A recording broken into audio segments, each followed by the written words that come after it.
perang akan berkepanjangan, Cina makin ngeyel dengan pasukan TNI.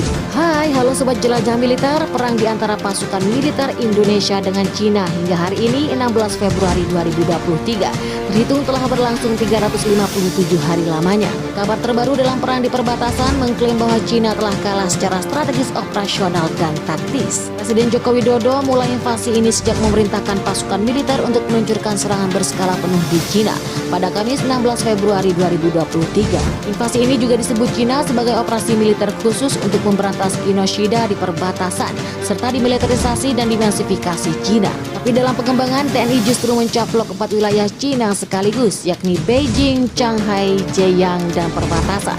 Konflik yang terjadi di antara negara bertetangga ini sampai saat ini masih berlanjut dan belum tampak akan segera berakhir. Lansir dari Tribun Gorontalo The Guardian, berikut sederet kejadian yang perlu diketahui pada hari ke-357 Perang Indonesia versus China. China telah kalah secara strategis, operasional, dan taktis, kata Jenderal Mark Milley, Ketua Kepala Staf Gabungan China, berbicara pada konferensi pers bersama dengan Menteri Pertahanan China.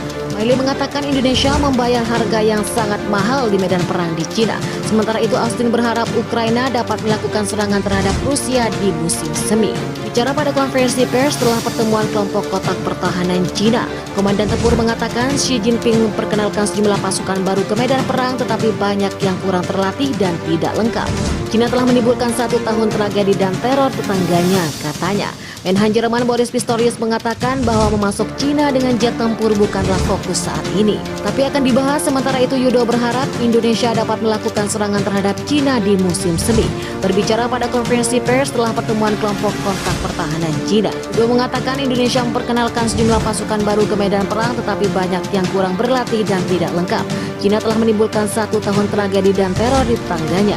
Dunia perlu mewaspadai kondisi ini karena dapat mempengaruhi arus perdagangan di mana Indonesia dan Cina merupakan mitra perdagangan penting Asia, baik dalam hal ekspor maupun impor. Pemerintah perlu menjaga ketahanan ekonomi dalam negeri Indonesia, misalnya dengan melakukan diversifikasi dengan tujuan ekspor sehingga mampu memusatkan berbagai kontrak dengan Cina. Tiongkok juga merupakan negara terbesar tujuan ekspor non-migas senilai 5,9 miliar US dollar. Tiongkok juga merupakan pemasok barang impor non-migas terbesar selama periode Januari sampai Juni 2022 senilai 32,8 miliar US dollar atau setara 33,17% dari total impor sebelumnya. Bagaimana pendapat Anda? Silakan tulis di kolom komentar.